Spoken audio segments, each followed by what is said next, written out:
দর্শক, Sylhet international cricket stadium থেকে ক্রিক ফ্রেন্সির পর্দায় আপনাদের সবাইকে স্বাগত জানাচ্ছি। আমি ফয়সাল হাবিব। নতুনভাবে শুরু হওয়া এনসিএল টি20 শেষ হয়ে গেল এবং রংপুর বিভাগের শ্রেষ্ঠত্বের মাধ্যমে, রংপুর বিভাগের চ্যাম্পিয়নশিপের মাধ্যমে, রংপুরের চ্যাম্পিয়ন হওয়ার মাধ্যমে আসলে টুর্নামেন্টটা শেষ হলো। ফাইনাল ম্যাচটা ভাবা হচ্ছিল অনেক জমজমাট হবে, একটু রানের খেলা হবে, বাট তেমনটা হয়নি। রংপুর রংপুর টসে জিতে আগে বোলিং করে ঢাকা মেট্রোপলিটনকে চেপে ধরেছিল। একসময় 4 রানে 4 উইকেট চলে গেছিল মেট্রোপলিটনের। সেখান থেকে মেট্রোপলিটন আর উঠে দাঁড়াতে পারেনি। 62 রানেই কিন্তু অল আউট হয়ে যায় নাইম শেখের ঢাকা মেট্রোপলিটন। 63 রানের টার্গেটে খেলতে নেমে রংপুর যে হেসে খেলে জিতেছে তেমনটা বলা যাবে না। শুরুর দিকে মেট্রোপলিটনের বোলাররাও রংপুরকে একেবারেই চেপে ধরেছিল। 18 রানের মধ্যে 4টা উইকেট কিন্তু রংপুরের পড়ে গেছিল, কিন্তু সেখান থেকে তানভীর হায়দার, আরিফুল হক, এনামুল হক এদের ছোট ছোট ইনিংসে 63 রানের টার্গেটটা রংপুর সহজেই পেরিয়ে গেছে। 5 উইকেটের জয় এসেছে রংপুরের। আকবর আলীর ক্যাপ্টেন্সির যে একটা ব্যাপার আছে, সেই আকবর আলীর ক্যাপ্টেন্সিতে আরও একটা ট্রফি কিন্তু জিতেছে তার দল। সব মিলিয়ে ফাইনালের এই লো স্কোরিং ম্যাচ সারা, কোয়ালিফায়ারের এই 3-4টা ম্যাচ সবগুলি লো স্কোরিং হয়েছে। এই কটা লো স্কোরিং ম্যাচ সারা সিলেটের এই এনসিএল টি20 কিন্তু সফল, সেটা বলতেই হচ্ছে। কিন্তু তৃপ্তির ঢেকুর তোলার জায়গা সম্ভবত এনসিএল নিয়ে নেই। কিছু কিছু জায়গায় আরও ইমপ্রুভমেন্টের ব্যাপার অবশ্যই আছে। কিছু কিছু জায়গায় দর্শকদেরও কিছু অভিযোগ ছিল, ক্রিকেটারদের কিছু অভিযোগ ছিল, সেসব নিয়েও আমরা একটু আজকে আলোচনা করব। প্রথমত, 11 তারিখে শুরু হওয়া টুর্নামেন্ট 24 তারিখে শেষ হলো। 13 দিন খেলা হয়েছে, এর মধ্যেও গ্যাপ ডে ছিল 3 থেকে 4 দিন। কিন্তু ম্যাচ হয়েছে কিন্তু এই টুর্নামেন্টে 31টা, অর্থাৎ 13 দিনে 31টা ম্যাচ। এটা ক্রিকেটারদের জন্য খুবই খুবই খুবই কঠিন একটা কাজ। বিশেষ করে একটা ম্যাচ খেলা শেষ করে আপনি যখন পরদিন আরেকটা ম্যাচ খেলতে নামছেন এবং এটা দিনের পর দিন চলতে থাকছে, আপনি অনুশীলনের সুযোগ পাচ্ছেন না, আপনি একটু ফিটনেস নিয়ে কাজ করার সময় পাচ্ছেন না, বা ধকলটা কাটিয়ে ওঠার সময় পাচ্ছেন না, তখন ক্রিকেটারদের একটা ইনজুরিতে পড়ার প্রবণতা থাকে। বছর শেষের খুশি নগদে হবে বেশি। নগদ পেমেন্টে নির্দিষ্ট ক্যাটাগরির কেনাকাটায় 300 টাকা পর্যন্ত ক্যাশব্যাক। আমি 3 থেকে 4 জন ক্রিকেটারের সাথে কথা বলেছি এই 3-4 দিনের সিলেট ট্যুরে। সেখানে সবাই একটাই কথা বলেছেন, টুর্নামেন্টটা যেন একটু সময় নিয়ে করা হয় এবং এই টুর্নামেন্ট যার ব্রেইন চাইল্ড, অর্থাৎ টুর্নামেন্টটা যার তত্ত্বাবধানে মাঠে গড়িয়েছে, সেই মিনহাজুল আবেদিন নান্নু, তিনি এসেছিলেন ফাইনালে। তিনি বলেছেন যে হ্যাঁ, এটা তিনিও স্বীকার করেছেন, অল্প কয়েকদিনের মধ্যেই বড় একটা টুর্নামেন্ট করা হচ্ছে এবং এটা ভবিষ্যতে এই টুর্নামেন্টের ব্যাপ্তি আরও বাড়ানো হবে এবং শুধুমাত্র এক শহরে এই টুর্নামেন্টটা করা হবে না, কমপক্ষে 3টা থেকে 4টা আলাদা আলাদা মাঠে সামনে বছর থেকে এনসিএল টি20 হবে বলেই জানিয়েছেন নান্নু। সেক্ষেত্রেও শুধু ঢাকা, চট্টগ্রাম কিংবা সিলেটে যে ম্যাচ হবে এনসিএল টি20 তেমনটা নয়। নান্নু স্পষ্টভাবে বলেছেন যেসব মাঠে ইন্টারন্যাশনাল খেলা হয় না বা জাঁকজমকপূর্ণ খেলা কম হয়, সেসব মাঠে কিন্তু এনসিএল টি20 পৌঁছে যাবে। যার অর্থ হলো রাজশাহী, বগুড়া, খুলনা কিংবা ফতুল্লা এই ধরনের মাঠেই কিন্তু এনসিএল টি20 হবে, যাতে করে এই টুর্নামেন্ট আয়োজনের জন্য ওই মাঠের সামগ্রিক অবস্থা বা বিভিন্ন ফ্যাসিলিটিস যেন বাড়ানো যায়। সো বিসিবির এই চিন্তাটা অবশ্যই ভালো একটা চিন্তা, প্রশংসার একটা চিন্তা, এবং ভবিষ্যৎ থেকে যদি রাজশাহী, বগুড়ার মতো ছোট ছোট শহরে এই ধরনের এনসিএল টি20 আয়োজন হয়, তাহলে আমি নিশ্চিত ওই শহরেও যে ক্রিকেটের জোয়ার বা দর্শকের জোয়ার সেটা বাড়বে। সেকেন্ড যে বিষয়টা, সেটা হলো যে এই টুর্নামেন্টের যে প্রাইজ মানি চ্যাম্পিয়নের প্রাইজ মানি ছিল 20 লক্ষ টাকা। প্লেয়ার অফ দ্য ফাইনাল, অর্থাৎ এই ফাইনাল ম্যাচে যিনি ম্যান অফ দ্য ম্যাচ হয়েছেন মুকিদুল ইসলাম মুগ্ধ, তার প্রাইজ মানি ছিল 20,000 টাকা।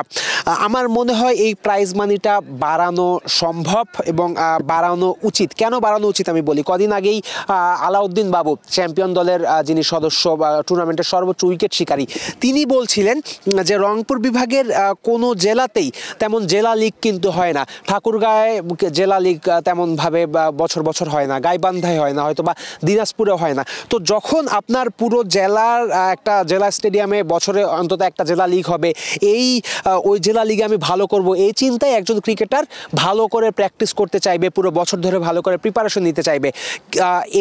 ওই জেলা লিগে পারফর্ম করতে হবে, এটা একটা ক্রিকেটারকে ইন্সপায়ার করবে। কিন্তু জেলা লিগ যদি না হয়, তাহলে ক্রিকেটার ইন্সপায়ার হবে না, ক্রিকেটারের প্র্যাকটিস করার কোনো মোটিভ থাকবে না, নতুন নতুন ক্রিকেটার উঠে আসবে না। এখন প্রশ্ন আসতে পারে, রংপুর বিভাগ কেন জেলা লিগ আয়োজন করতে পারছে না? রংপুর বিভাগীয় ক্রীড়া সংস্থা কেন আয়োজন করতে পারছে না ক্রিকেটের প্রত্যেকটা জেলায় আলাদা আলাদা লিগ, বা রংপুর বিভাগীয় পর্যায়ে আলাদা আলাদা লিগ কেন আয়োজন করতে পারছে না? এটা সহজ একটা উত্তর, টাকা পয়সার অভাব। জেলা বিভাগীয় ক্রীড়া পরিষদগুলো ম্যাক্সিমাম যারা আছে তাদের কাছে কিন্তু টাকা পয়সা তেমন থাকে না, তাদের পক্ষে টুর্নামেন্ট আয়োজন করা, ক্রিকেটারদের পরিচর্যা করা এটা খুব কঠিন হয়। এখন এই এনসিএল টি20টাকে যদি আপনি প্রাইজ মানিটা হাই করতে পারতেন, এই যে 20 লাখের জায়গায় যদি 1 কোটি টাকা প্রাইজ মানি হতো বা 1.5 কোটি টাকা প্রাইজ মানি হতো বা 2 কোটি টাকা প্রাইজ মানি হতো, তাহলে এই বিভাগীয় ক্রীড়া সংস্থাগুলো 8টা দলের যারা অভিভাবক, যেমন রংপুরের অভিভাবক রংপুর বিভাগীয় সংস্থা, বিভাগীয় ক্রীড়া সংস্থা, রাজশাহীর বিভাগের অভিভাবক রাজশাহী বিভাগীয় ক্রীড়া সংস্থা, এই ক্রীড়া সংস্থাগুলো তখন চিন্তা করতো আমরা যদি এই টুর্নামেন্টটা জিততে পারি, আমরা যদি এনসিএল টি20 জিততে পারি, তাহলে আমরা 1 কোটি বা 1.5 কোটি টাকা পাবো।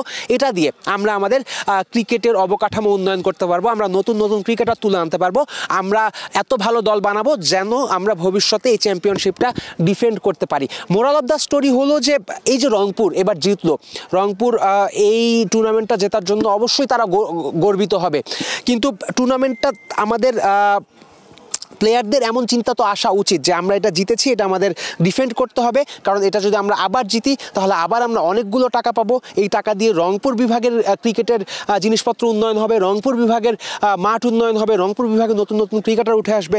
তাই আমার মনে হয় সর্বোপরি এই প্রাইজ মানিটা, এনসিএল টি20 প্রাইজ মানিটা আমার মনে হয় বাড়ানো উচিত। এখন প্রশ্ন হলো বাড়ানো সম্ভব কিনা? অবশ্যই অবশ্যই 3 বার অবশ্যই বাড়ানো সম্ভব, কারণ আপনি বিপিএল আয়োজন হবে, সেই বিপিএল আয়োজন সবাইকে জানানোর জন্য একটা কনসার্ট করছেন, সেই কনসার্টে 5 কোটি 6 কোটি টাকা বাজেট রাখছেন, একজন শিল্পীকে আপনি একাই 3.5 কোটি টাকা দিচ্ছেন, কিন্তু সেখানে আপনার মাঠ পূর্ণ হচ্ছে না। তাহলে সেই কনসার্টের চেয়ে যদি আপনি ঘরোয়া ক্রিকেটের টাকা পয়সার ইনভেস্টমেন্টটা বাড়ান, যদি বিভাগীয় ক্রীড়া সংস্থাগুলো এই লোভেও অন্তত ভালো দল বানায় বা ভালো কাজ করে যে এত টাকা প্রাইজ মানি আছে, আমরা জিততে পারলে এত টাকা প্রাইজ মানি পাবো, তাহলে আমার মনে হয় সেটা খুবই ভালো হবে। এবং বিসিবির যারা আছেন কর্তৃপক্ষ বা এই টুর্নামেন্ট আয়োজনের সাথে যারা সংশ্লিষ্ট, তাদের মনে হয় এই যে জাঁকজমক কনসার্ট করলে মানুষ আসবে, এই চিন্তা মাথায় থেকে ঝেড়ে ফেলে ক্রিকেটে ইনভেস্ট করলে ক্রিকেটার উঠে আসবে, এই চিন্তা মাথায় আনা উচিত। থার্ডলি যে ব্যাপারটা আমার মনে হয়েছে সেটা হলো এই এনসিএল টি20 জমজমাট একটা টুর্নামেন্ট হয়েছে, সফল একটা টুর্নামেন্ট হয়েছে, আমি অন্তত এটাই বিশ্বাস করি, কিন্তু এই টুর্নামেন্টে মাঠে যে পরিমাণ দর্শক আসা উচিত ছিল সে পরিমাণ দর্শক কিন্তু আসেনি। ফাইনালে মোটামুটি 1 থেকে 1.5 হাজার দর্শক এসেছিল, বাট পুরো টুর্নামেন্টে দর্শক আসেনি। এখন প্রশ্ন হলো এই এত সুন্দর ম্যাচ, এত সুন্দর একটা টুর্নামেন্ট হলো, 2 মাঠে 2টা 4টা করে ম্যাচ হলো, সিলেটের মানুষ কেন আসলো না, মানে আগ্রহ কেন পেল না? দুজনের সাথে কথা বলেছি আজকে ম্যাচ শেষে, একজন বললেন যে বড় বড় স্টার ছিল না, তার জন্য সিলেটের মানুষ আগ্রহ পায়নি। সাকিব আল হাসানের নাম তিনি নিয়েছেন, তিনি সৌম্য সরকারের নাম নিয়েছেন, তিনি তাসকিন আহমেদের নাম নিয়েছেন, এরা ছিল না তাই আগ্রহ পাননি। That can B a reason, but আরও তো প্লেয়ার ছিল, নাজমুল হোসেন শান্ত ছিলেন, তাহিদ হৃদয় ছিলেন, এবাদত ছিলেন, খালেদ ছিলেন, আরও নাইম শেখ, তিনি পুরো টুর্নামেন্টে ভালো করেছেন। ন্যাশনাল টিমেরও তো আরও মুশফিকুর রহিম এসে খেলে গেছেন, মুমিনুল হক খেলে গেছেন। সো প্লেয়ার যে একেবারে ছিল না তেমনটা নয়। এখানেই আসে পরের যে যুক্তিটা, একটা পিচ্চি ছেলে তিনি এসে যেটা বললেন সেটা হলো ঘরোয়া ক্রিকেট। ওই পিচ্চি ছেলেকে আমি কোট করছি, ওই পিচ্চি ছেলে এসে বললো যে ঘরোয়া ক্রিকেটে মানুষের আগ্রহ থাকবে না, এটাই স্বাভাবিক। সেক্ষেত্রে যদি টিকিট ফ্রি করে দিত তাহলে স্কুল কলেজের ছেলেপেলেগুলো এসে অ্যাটলিস্ট মাঠটা ভরতো, 1.5, 2 হাজার 3 হাজার দর্শক প্রতি ম্যাচে থাকতো। এবং এই কথাটার পেছনে আসলে একটা ভালো শক্ত পয়েন্ট আছে বলে আমি মনে করি, কারণ এমনিতেই দর্শক খুব বেশি হয়নি, এমনিতেই টিকিটের টাকা দিয়ে বিসিবির খুব বেশি লাভ কিন্তু হয়নি। সেক্ষেত্রে যদি ফ্রি করে দেয়া যেত গ্যালারিটা, তাহলে আমি নিশ্চিত দর্শক বাড়তো, ক্রিকেটাররাও খেলতে আরও মজা পেত। তবে শুরুতে যে গল্পটা বললাম, সামনে বছর থেকে আরও বিভিন্ন শহরে এনসিএল টি20 ছড়িয়ে যাবে, রাজশাহী বগুড়ার মতো শহরগুলো প্রাধান্য পাবে। আশা করছি এনসিএল টি20 আরও লম্বা সময় নিয়ে আয়োজন হবে, আরও বেশি প্রচারণা হবে, তাই দর্শক সংখ্যাও বাড়বে। খেলার মান এবছর যথেষ্ট ভালো ছিল, যদিও টুর্নামেন্টের শেষের দিকে এসে মাঠে রান দেখা যায়নি। আশা করব পরের বছর থেকে এই টুর্নামেন্টে এই সবগুলো ম্যাচেই রান দেখা যাবে, খেলার মান বাড়বে, মাঠে দর্শক উপস্থিতিও বাড়বে। এবং একটা কথা, এটা না বললেও চলে, তবুও মুখ ফুটে বলেই দিতে চাই, সবচেয়ে বড় আশাটা থাকবে যে এই টুর্নামেন্ট যেন চলমান থাকে, এই টুর্নামেন্টটা যেন বন্ধ না হয়। দেশের ক্রিকেটের উন্নয়নে, দেশের ক্রিকেটের লাভে এই টুর্নামেন্টটা কিন্তু খুবই জরুরি। আজকের মতো এখানেই শেষ করছি। সিলেট ইন্টারন্যাশনাল ক্রিকেট স্টেডিয়াম থেকে আমি ফয়সাল হাবিব বিদায় নিব। দ্রুতই আপনাদের সাথে দেখা হবে। কবে দেখা হবে, কোথায় দেখা হবে, কিভাবে দেখা হবে বলতে পারছি না, তবে আশা করছি আবার আপনাদের সাথে দেখা হবে দ্রুত।